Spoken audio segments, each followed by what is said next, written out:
Muy buenas tardes desde España, buenos días allá en América.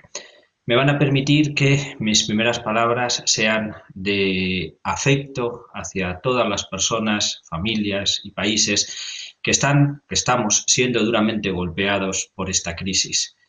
Es evidente que estamos viviendo momentos especialmente difíciles y creo que con el esfuerzo de todos podremos salir adelante. Evidentemente, quiero que este cariño y este afecto se haga extensivo también como muestra de pésame a todas aquellas personas que hayan podido perder algún familiar o amigo.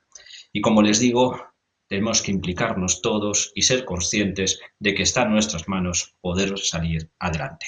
En segundo lugar, me gustaría también agradecer al Laboratorio Virtual del Derecho esta oportunidad que me brinda de intervenir como ponente en este congreso virtual sobre desarrollo sostenible y ciencia jurídica. Creo que es interesante que prestemos atención, que volteemos la mirada a esos objetivos de desarrollo sostenible de Naciones Unidas y veamos cómo, en definitiva, el derecho a la salud, que es el que va a ocuparme en mi exposición, debe ocupar un papel clave en las políticas y en las actuaciones que se puedan hacer en un futuro. El objeto de mi intervención es analizar brevemente qué posibilidades de acceso tienen los extranjeros que se encuentran en España en situación irregular al sistema público de salud. Subrayo esta cuestión por la siguiente razón.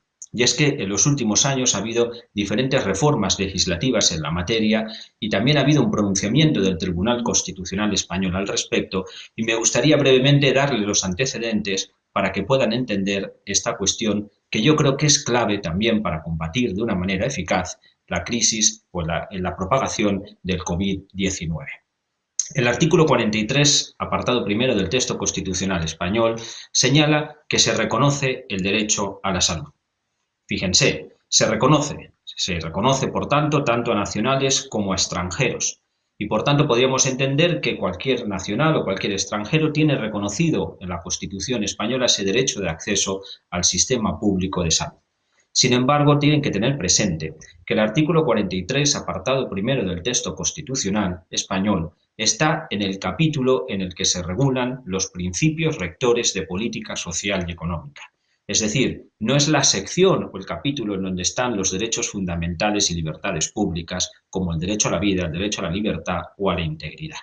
Estos principios rectores de política social y económica son ideas base, son ideas o principios que deben inspirar la actuación del legislador, la práctica administrativa, la práctica judicial y, como les digo, no pueden invocarse directamente ante los tribunales si no es en virtud de su desarrollo legislativo. Pues bien, precisamente a ese desarrollo legislativo que hemos tenido en los últimos años me quiero referir muy brevemente para que puedan entender el contexto en el que quiero encuadrar mi intervención.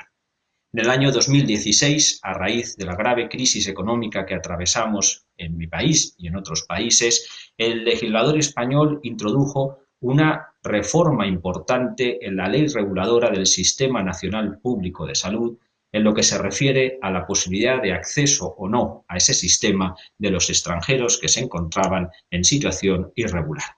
En concreto, el artículo 3 ter de esa ley vino a disponer que los extranjeros en situación irregular en España, mayores de 18 años, no tendrían acceso al sistema público de salud, salvo en supuestos de accidente o enfermedad grave o en los supuestos de gestación, embarazo y parto. Como ven, el legislador estaba reduciendo el ámbito del acceso a la salud pública de los extranjeros que se encontraran en situación irregular, si bien dejando a salvo a los menores de 18 años. Esta situación motivó que el Parlamento de Navarra, por ejemplo, considerara que esa regulación que excluía a los extranjeros del sistema de salud por el simple hecho de estar en situación irregular era discriminatoria, era vulneradora del artículo 14 del texto constitucional español y presentó la correspondiente acción o ejerció, mejor dicho, la correspondiente acción de inconstitucionalidad ante el Tribunal Constitucional Español. Para que allá en México me puedan entender, Tenemos en España o en México o en cualquier otro país que me estén siguiendo, en España tenemos un sistema concentrado de control de constitucionalidad que lo ejerce un órgano denominado Tribunal Constitucional, que es una jurisdicción especial al margen de la ordinaria. Es un sistema de justicia concentrado como en México, pero como ven, no está, tenemos nosotros un tribunal distinto para llevar a cabo ese control de constitucionalidad. Pues bien, el Tribunal Constitucional eh, dictó sentencia en el año 2016, la sentencia 139 de 2016, en la que huye de responder esta cuestión o esta duda de inconstitucionalidad tomando como referencia la posible vulneración del principio de igualdad, sino que acude a la ubicación sistemática del artículo 43 al que me he referido anteriormente. ¿Se acuerdan que les he dicho que este artículo está ubicado entre los principios rectores de política social y económica? Y en este sentido, lo que el Tribunal Constitucional Español en esa sentencia de 2016 sostuvo es que a efectos subjetivos, los derechos que se contemplan en la Constitución española se pueden clasificar en tres categorías. La primera, derechos que pertenecen por igual a españoles y a extranjeros, entre ellos los derechos a la vida, a la libertad, es decir, esos derechos fundamentales a los que me refería antes. Segundo, derechos que pertenecen solamente a los españoles, como por ejemplo el derecho a la participación pública del artículo 23 del texto constitucional. Pero en tercer lugar hace referencia a una serie de derechos que los extranjeros podrán disponer de ellos en función de cómo diga la ley. Y en ese sentido, ahí se ubica el derecho a la salud. Es el legislador el que goza de margen de maniobra, margen de discrecionalidad para, atendidas las razones de política legislativa que considere oportunas, ampliar o restringir el acceso al derecho a la salud. Entiendan que les estoy exponiendo el planteamiento del Tribunal Constitucional, el planteamiento mayoritario, pero les indico que en esa sentencia que les apunto hay interesantes votos particulares de magistrados o magistradas que sostuvieron que esa exclusión de los extranjeros en situación irregular del sistema público de salud suponía una discriminación y sobre todo que estaba colocando a este colectivo en un grave riesgo, en mayor riesgo, mejor dicho, de exclusión social. A la vista de esto, como les señalo, 2 años después, a pesar de esa sentencia, mejor dicho, 2 años después, en 2018, el legislador reforma de nuevo en España, en virtud de un nuevo decreto, esa regulación y esa reforma impactó también en la ley del Sistema Nacional de Salud, diciéndose que los extranjeros son equiparados en cuanto al acceso a la salud a los españoles. Es decir, desde 2018 se restablece el sistema público universal de salud con independencia de que el extranjero que se encuentra en España esté en situación regular o irregular. ¿Por qué he querido analizar brevemente esta cuestión y compartirles este planteamiento y esta evolución normativa?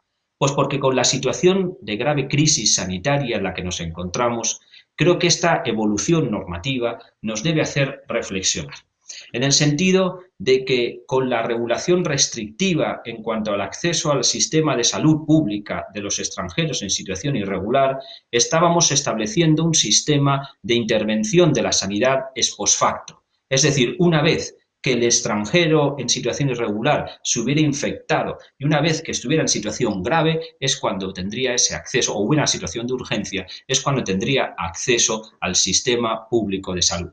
Pero fíjense cómo las enfermedades, en este caso el COVID-19, no solamente se combaten actuando para intentar sanar a las personas que están enfermas, sino que evidentemente también es necesario llevar a cabo actuaciones preventivas. Que sea posible, por ejemplo, que cualquier persona pueda ser sometida a un test rápido de detección del COVID-19 para combatir adecuadamente su propagación.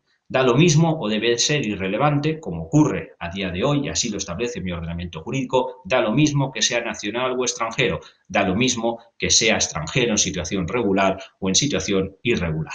Creo que esta situación, esta reflexión tiene que ser clave si queremos combatir el COVID de manera adecuada y con los instrumentos sanitarios, que no me incumben a mí hablar de ellos, pero los instrumentos también jurídicos.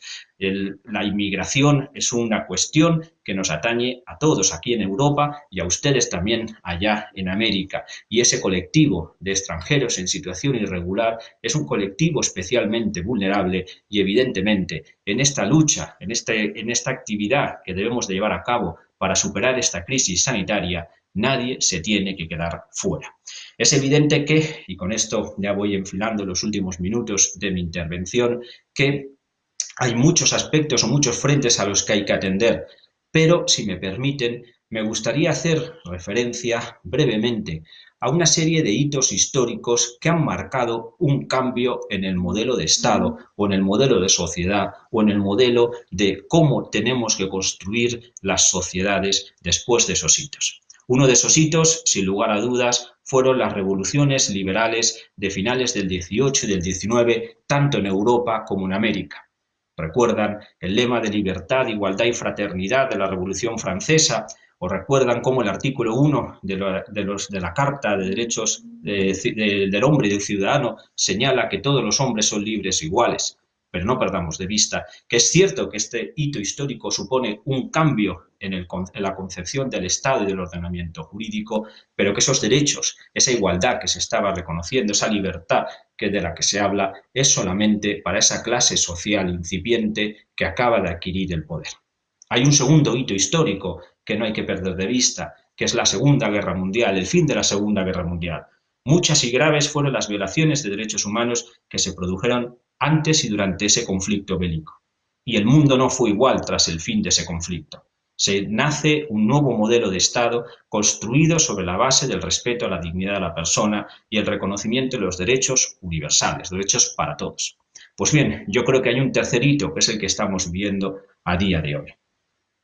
El fin de esta pandemia, el fin de esta crisis sanitaria, crisis que está golpeando durísimamente aquí en Europa y que está causando tantos estragos en tantas partes del mundo, implicará el nacimiento o debe implicar el replanteamiento de muchas cuestiones. Y no olvidemos que los derechos económicos, sociales y culturales, entre los cuales habría que incorporar también el reconocimiento efectivo del derecho a la salud de todas las personas para protegerlos de manera efectiva, es un instrumento eficaz para combatir esta crisis sanitaria y cualquier otra.